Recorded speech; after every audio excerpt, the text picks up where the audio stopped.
maps, because there are some amazing stuff. If you look for some of those on the Transitions website, I think that's a Transition US initiative. They're doing these maps in order to, it's part of the process of assessing what resources the community has. The thing I'm envisioning is the idea of having a Fayetteville map at the farmers market and having people sticky notes on it with resources they know of. So it's really easy, low-tech, and fun, very engaging for people. However, there's also Google Maps of this, online technology, and people are tracking an amazing amount of stuff. And coming up with like apps for different things that can be used to actually map resources around the country. And there's a huge amount of stuff that is happening through these transition projects. Let's see. Oh yes, resilience law is another thing I think would really be something that, because they're talking about how to actually protect small businesses, and to give somebody an energy audit where they can say, okay, here's the places that my business is going to suffer if the energy gets too high. This is going to cost me so much money if the energy gets too high here. And the businesses are really buying in pretty quickly. Local currency is a big part of transition. A very big part. It's a very good feedback loop for our community. So there are all these things that are going on that I think are potential things that we can think about for our community. The way we actually could potentially move toward doing this, if we decide to do this, come about in a way that's pretty simple. You can register on the website as a mower. As a mower? Mower. That's a very British term for thinking things through. To mow over, yeah. Yeah. So there's actually 2 mowers in Arkansas. One's somewhere up here and one's down in central Arkansas. But they've not been active, so there's no actual group functioning. Anybody we know involved? No, I didn't know the one for, I didn't actually look who the one in central Arkansas was, but yeah, that would maybe. We should connect. Yes. Yeah. I did try emailing the Northwest Arkansas guy, but I didn't get a response. Is it? Go ahead. Okay. Isn't Joanna Pollock working on a lot of stuff like this? Well, she's working on transition in a slightly different fashion. And she's doing work, how do communities survive crises and catastrophes? Gotcha. And how you come back from the catastrophe. Gotcha. So this will relate to what she does. Gotcha. So it's not exactly the same thing. And she's not part of this. Let me finish this and then we're going to talk. The things that I kind of would like us to touch on first is, if you got a chance to read some of the book, what in there did you see that maybe we should have brought up in here that are significant parts in here? And one thing that as we talk, I kind of like what people to have in the back of their minds would be, next month when we are planning to do this again, what things really do we need to talk about for that, so we can drill in a little deeper into some stuff that people really do feel like are the key pieces of this. Are there other potential action groups that we know of that need to be pulled into here for us to weigh as we're thinking about possible action steps? What's left out here? Are there things in this that you see raising questions or concerns? And then when we get ready to talk about what's important for next month, would you take a hunk of that and do the research and follow up on it? That's a good idea. Well, definitely Don Bennett has to be here. We need John Bennett here, yeah. And what is the name of the young people from Leeds? Oh, yeah, the Leaf kids, yeah. Is it Leaf spelled L-E-A-F? Okay, kids. Yeah, if anyone's working with food community, yeah, definitely Joanne should be here. Yeah, the farmers market people. Try to. That is Don Bennett. Oh, okay. Don Bennett's Well, this is an endless list you're talking about here. Thank goodness. All the business organizations, beginning with the Chamber of Commerce. Yeah. That's what I thought about too. You might be able to get Peter Nierengarten here with Joanne. Gladys, I'd like to point, if it's appropriate at this moment, to point out two sentences on page 15. For those of you who had the books, in the left-hand column, first two sentences of the last paragraph. That is, at first, for the first 14 pages, I was wondering if this person, if Mr. Hopkins was unaware of everything else that's involved in these two catastrophes approaching us.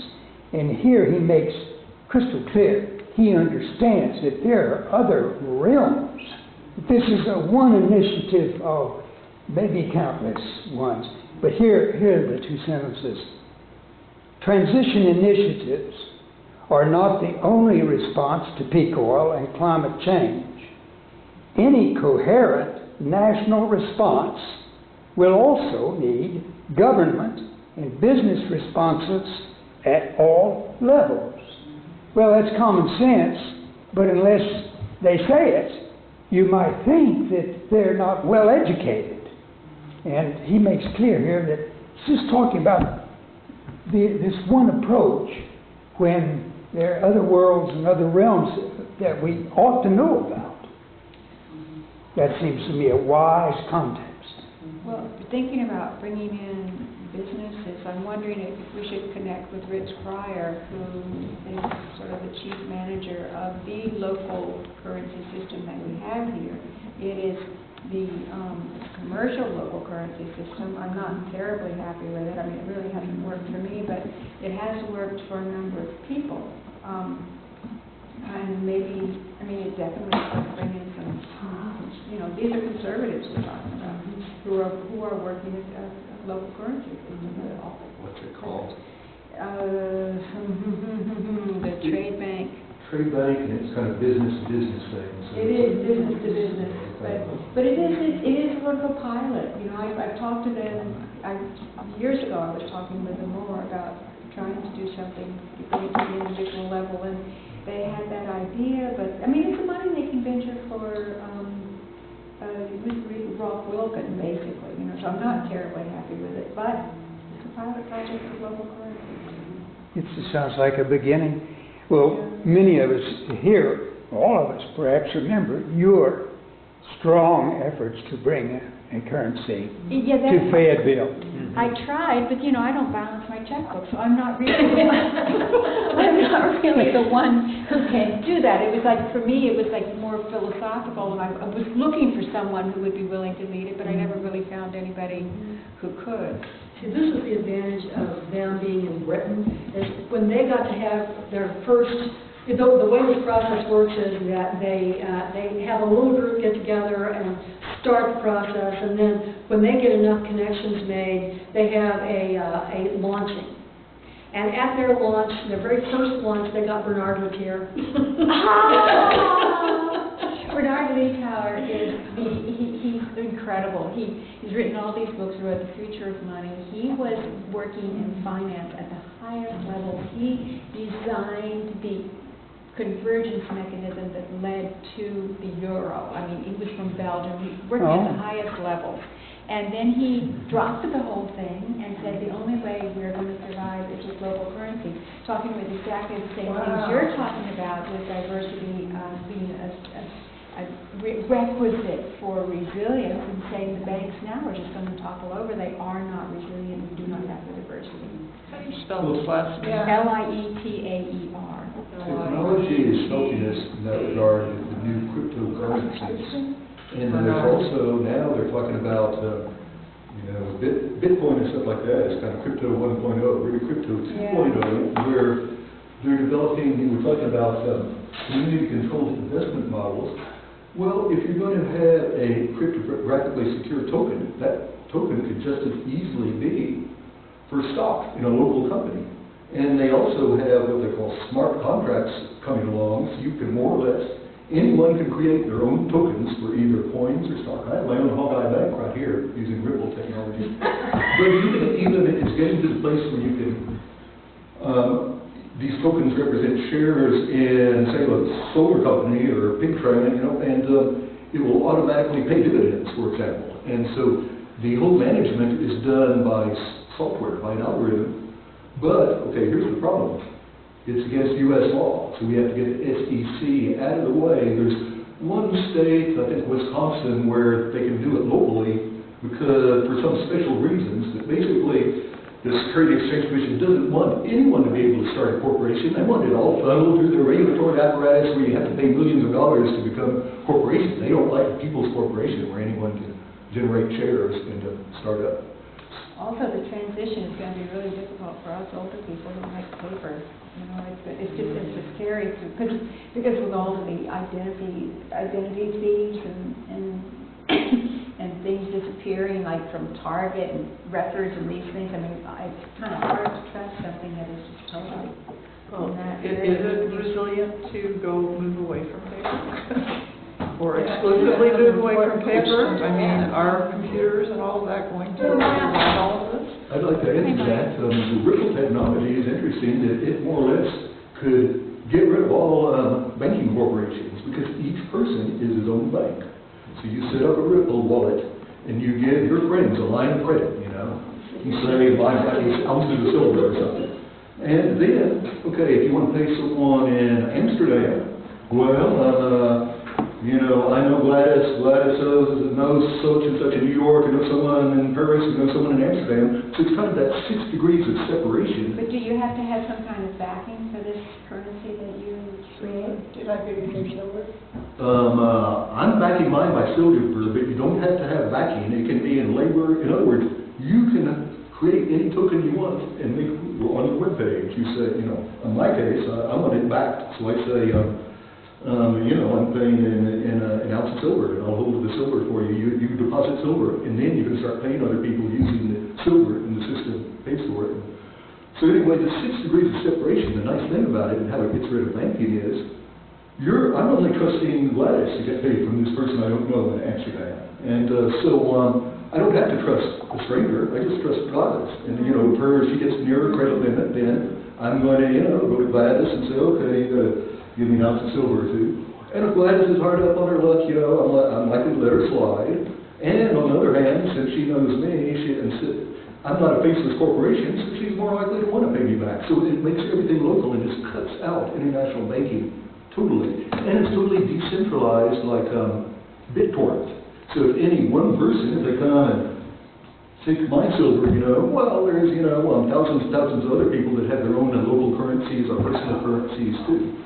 So it would be easy for, Omni to set up a bank using Ripple technology and, start a local currency. But that would be totally digital, online. That's the way things are going. Whereas, if you have a smartphone or a tablet, Right. I think that's what they're using in England for this, is that their currency is totally online. I believe. Is it Japanese there at the transition? I think that's when they had this book, they had a piece of paper. Yeah, they had. Oh, yeah. They still have paper money. Yeah. now. When I saw there's a lot of stuff on Facebook, and I saw something on Facebook where I'm pretty sure the currency is totally online. Bill, some of this sounds like bartering, making bartering systematic. Yeah, you got to realize that currency itself historically evolved from bartering, and what became money was just the most sellable liquid thing with certain properties like durability, you don't want it to rot, and homogeneity, you want, like pot won't work because some pot is better than other pot, but silver is silver, so it's, exchangeable. So if it has, as long as it's durable, high unit value, easily to identify and such, then it evolves into money. So that's why gold and silver evolved as the main monies. But before that, salt was money. That's where we get our term salary. And a lot of things have been used. Gold and silver have evolved as the main ones. Shovel is How money. about if we, so I'm taking note that local currency is of interest to us. So how about if we kind of go around and kind of see if other people have some other issues that might come up concerns or other things that you'd like to bring in. Chris, since Bill just finished talking with you. Sure. I just think the community involvement is probably one of the key factors. So making a hub that everybody can turn to. When Joanna, I'll just refer back to her because it's similar stuff, she was talking about community neighborhoods. Coming from Seattle, they were very effective. They developed their community neighborhoods. Went on a campaign, the mayor had to react to them and eventually had one of the neighborhood community groups elect a leader who represented them for his staff. And it was really, it worked. That's that bridge between community and government. So that seems like pretty important for anything to happen. I don't know how you build it, but I agree with Nick. I think that, my interest would be to create, what did you call it, where we launch. And at this moment, as I look around the table, you seem to know a lot of people who could be a part of our development, and that's what I think is needed. This group needs to cohese. And then, we can do something big. is this going to be a focus of a group? Well, I think this group's focus will be, because this is the issue, the first month that we started talking about Naomi Klein's book about this changes everything, it was the first time we had really said, maybe we should think about being a study and action group, because we've never been an action group before. We had clearly made that choice. So this book is really the first door to open to say, what are the potential actions that we could take? So this book's being presented as one of the options. Okay. I just asked because this is a lifetime of work. Yeah, It is a lifetime of work. and it could be a full-time job for all of us. Now, I do want to point out, though, that it is, they have a model. Right. It's not that we would have to create the model ourselves. And we can, and the network, the information and network sharing that's going on in these groups, we get to see what all these other groups are succeeding and failing at, and test out with them the things that work. So, the fact that there's stuff that can happen here, we can watch, we're all testing this out together. Another part of this is that I really do feel like, which is part of my disappointment that more of the group is not here today, because the people who are working really hard in CCL right now, they do not need to be the people who are taking the lead on this. And two of the small group are those people. So I think that there needs to be, our commitment would have to be very clearly defined, so we are not putting more on the current leadership. Well, some of us can't take on Can't take anymore. on anymore. No, but it's too exciting to ignore. Yeah. I would just like to mention that in 2008, when we were all just scared shitless, we did form a little sustainability group. And the reason it fell apart was personality. And just get 8 people together, there's going to be somebody you cannot get along with. And so I think communication skills and strategies really have to, because this is a model not based on a hierarchy, but of people really working together. And so I think that that's a central element of what has to happen. Can I say a couple more things before we go? Looking at the local infrastructure, we have all those assets. Many of those assets. What I didn't, well, go ahead, finish what you said, Mary. That's fine. Just architects, consultants, I know lots of young architects very interested in that. There's a few that we might not have, like the community solar and that sort of thing, but we have those assets. We're working on community solar. It's in house. Yeah, and there's people here who are working on it. There's a couple of small solar companies that I think that probably want to. You can't do community solar in Arkansas yet. Yeah, Well, you You can. can't legally buy bulk purchase solar. You can't sell it to your neighbors. No. You can, It's you being get, done. Can it be done under a nonprofit? It is being done. Chris, how could that happen? Selling electricity. Is that a law the legislature passed? that's how traditional utilities operate. It's It's just a cartoon from the past. They don't allow individuals to get Oh. together. You have to get a certificate or a license to be a power generator. So you can generate your own power, but you can't sell it to anyone. Anyways, Except the utility, they require, right? But there's something. you don't even sell it to a utility company right now. What you do is offset your own consumption. So there is no sale of power.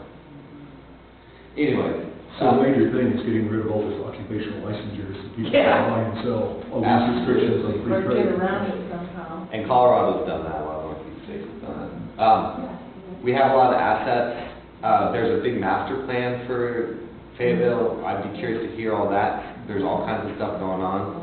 Just bringing it all into one place where people know, where I know, like, there's so much information. So it sounds like the hub is the essential goal, and you really have to have a devoted staff to that. I mean, it's a great, let's do it. Yeah, that's the way I feel. Let's, what do you do? I'm tired. I won't say anything from Well, the thing I was gonna put in there was the asset mapping really needs to be done, because, you know, I mean, as good as we are at trying to create our local food sources, and, you know, I mean, we're getting winter markets now, we're getting meat, and, you know, locally grown, localized meat. What they are really finding out in a lot of communities is it's really hard for many communities to meet their own grain needs, and both growing and milling, because those mills have all been wiped out that used to exist. So that's one of the business. There's one town that the city built its own mill. This is in the UK. Yeah, it's in the UK, and it was actually someplace that had grain growing area. We have no grain growing area. Yeah. So, We have to- I know, we have to train one thing stuff, to right? think about is how reliant are we being on grains as opposed to, Exactly. you know, one thing I studied was because we have a small garden space, it's in the middle of the forest and sunlight is hard to come by. So, growing potatoes, for example, you can get a whole lot more pounds of potatoes out of, you know, a square yard of space than you can wheat or something like that. But this is a rice growing state. The rest of the grains are not even good for us. We may have to shift our major grains. Yeah, it's dietary and nutritional. I mean, that's really, we're core issue here, Yeah, you know. yeah. And health, I mean, I studied Tibetan medicine for 4 years, and I can tell you, you know, our diet is creating a lot of problems. That brain diet. Let's see. Shelley, did you tell us? Well, my concern, like I said, was we need communication skills, and we really need to have some kind of model for communicating, so that, like, one really dominant personality is not able to just undermine the entire project. There's something else that I was studying that came to me, that in Japan they have elder care, and they do it through barter. So say your parents live on the other side of Japan, you care for an elder person in your part of Japan, and then someone else cares for your parents in another part of Japan. And it works really well. And elder care is so phenomenally expensive, and we're going to have to be doing more and more of it for ourselves, especially with so many of us baby boomers getting older, and I don't know what the young people are going to do to take care of us.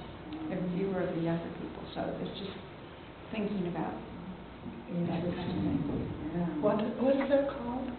I've forgotten what they call it. It's a Japanese word. It's been very successful in Japan. How did you refer to it? It's just a barter. Distance? Well, if Elder you're care is what. an elder care at a distance, Kind of like a someone. timeshare. Right, timeshare with you. You care for somebody's parent where you are, and someone else cares for your parent where they are. Are there any towns in the U.S. that are moving along with transition strategy? Lots of things, 155. Wow. What about building a sister city relationship to help That's a good mentor, idea. guide, and environment? That's a great That idea. is really a good idea. We should maybe get, I know, I've met a couple of women from the Dancing Rabbit Echo Village. In fact, they are in the CCL. Oh, wow. And Are they? right, so I should probably get in touch with them and we could maybe make some kind of connection.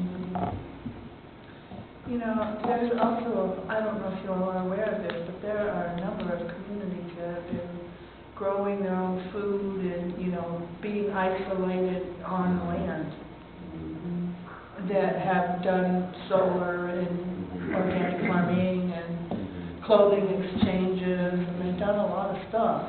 They'd be good people, I think, to have on a team. Another thing this is making me think of is a lot of young people who are not political at all are doing a lot of bartering among themselves. They're living it out. They don't want to do like my kids. They don't want to get into politics, but they are living as sustainably as they possibly can.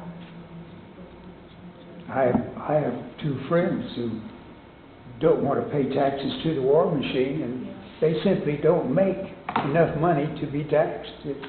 And so they're doing a lot of bartering that way. Yeah. If you make under $10,000, you don't even have to file. That's right. It was, by the way, it's Yeah, purely kitten that has these things. Guys, I have to move. I'd like to make an announcement before I go. You're the next person. I'm next, I thought I was. Yeah. I'd like to make an announcement and ask you if you would put on your calendars for June 23rd at 7 p.m. at Omni. We're going to have a discussion of parents and children about how do we talk to each other, how do we talk to families, how do parents talk to children, how do children talk to the parents. It might work that direction too, about climate change. There'll be a good scientist there, but the main thing will be parents and children, and just get a discussion going. This book sounds like it'll be very useful. Gladys's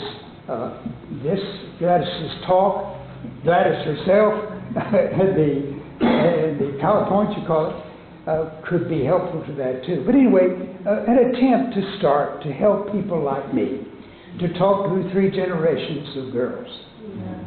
I'm really sorry I'm going to have to miss that. I'm going to be in D.C., but I would just like to mention that if you've ever heard Steve Blossom talk about climate change, it is just about the most depressing thing you can possibly imagine. Is that what's going to be? Yeah, so I think it might be good to get maybe a high school teacher or someone who can talk about it as an adventure. Yeah. Yeah.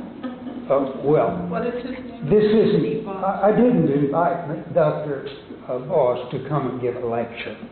It's not that. It's just going to It's be. inviting people to come and be on a panel who are trying to talk with their children, are successfully talking with their children, or unsuccessfully talking with their children. What are the different experiences we're having? And I'm discovering quite a range of experiences within one family. Whereas one child is tremendously well informed, but the parent has never been able to get the other child to talk to him about it.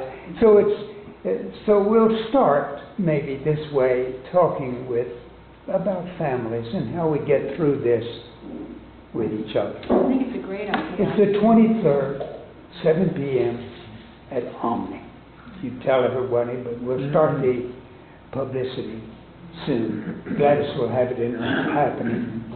You have all the information, I think, Gladys, necessary. A description that has some of the things you just said, or you kind of. Well, I'm waiting to find some people, to get some names of who's going to actually be on.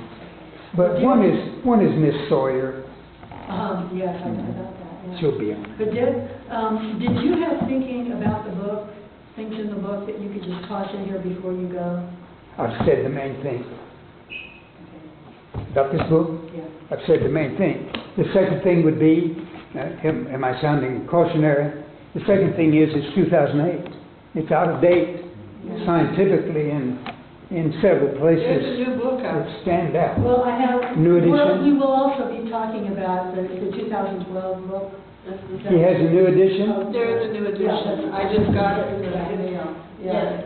There you are. Well, that Yeah. takes care of it. Well, and so what this book is different. In this book, he talks about the theoretical background. And this one, this is actually a lot of the initiatives talking about what they did and how they did it and what worked and what didn't.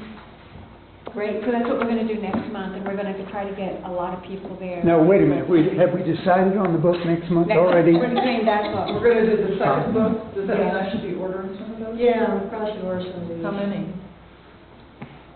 Did you order Five. I want one. Did you order 4 or 5? I ordered 5. Okay, so you've got one, I've got one, and Shelley's got one, so maybe we only need 4. Now, how is that different from this? This is 2012, so Yeah. it's updated. Uh-huh. And then it's also talking about the different initiatives around it's mostly British, there's also some American and other countries that are included in that. Okay.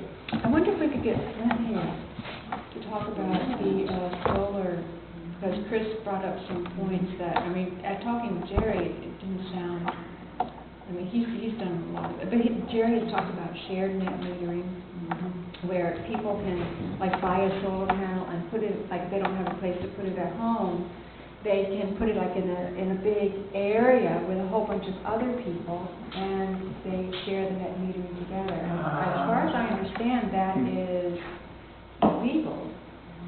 I think so. Maybe we need to get Lynn in on here to clarify some of the things, because Jerry may have been doing some things that were a little under the table. He might, I can imagine him doing that. So we ought to get, Yeah, I think it's legal.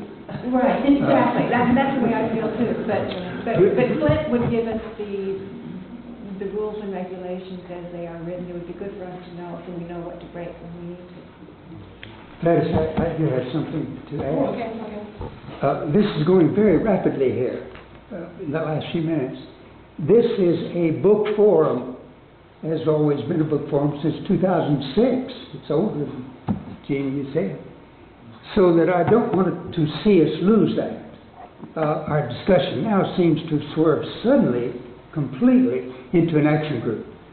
So let us have some time to think what it is that we want to do in the future, if we want to drop our book forum, or if we have somebody to lead another group that has to do with action. Remember that Omni has always been a project-oriented group in which you find somebody who is really committed to something.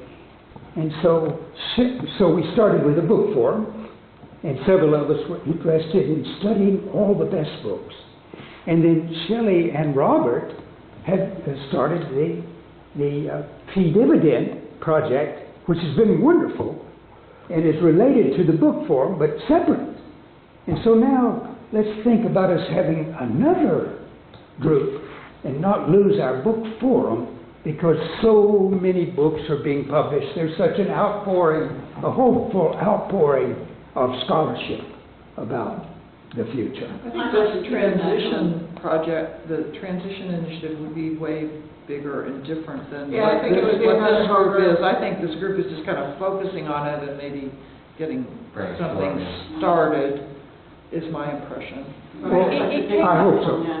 We last meeting, we got all fired up about doing something about was this the carbon tax? No, the PPP. That's what it was. It was about to be voted on in Congress. Yeah. And we all got told, yeah, we're actually going to do this. As far as I know, none of us did it. I didn't.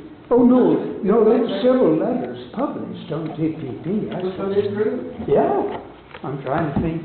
I didn't see I it. thought you wrote one. No, none of us. But I did see some writing. I felt like one of us kind of felt like we turned into an action group at that last meeting because we were going to take action on TPP. I wasn't actually at the last. Oh. But there I was, didn't get the feeling that we were turning into an action group. We didn't make that decision as far as I can tell. And I really would be sorry to see it not be a book study group. But definitely, if we want to go forward on this, there needs to be someone fixing on just that. And whether it's another committee, bring in other people, whatever. Yes. Thank you. If we want to not just be a book group study books, whatever, anymore, I think as a whole, we need to decide that, and I don't think that hasn't been. Yeah, and that's not what's being talked about. Good. This would be a separate project if it is. Okay, well, someone said next month at this, Well, I as though we were, think we were gonna move on to another closely related book and just spend a second meeting, like we spent 2 on Naomi Klein. We spent 2 on Naomi Klein, 2 on the sustainability book that Lolly did.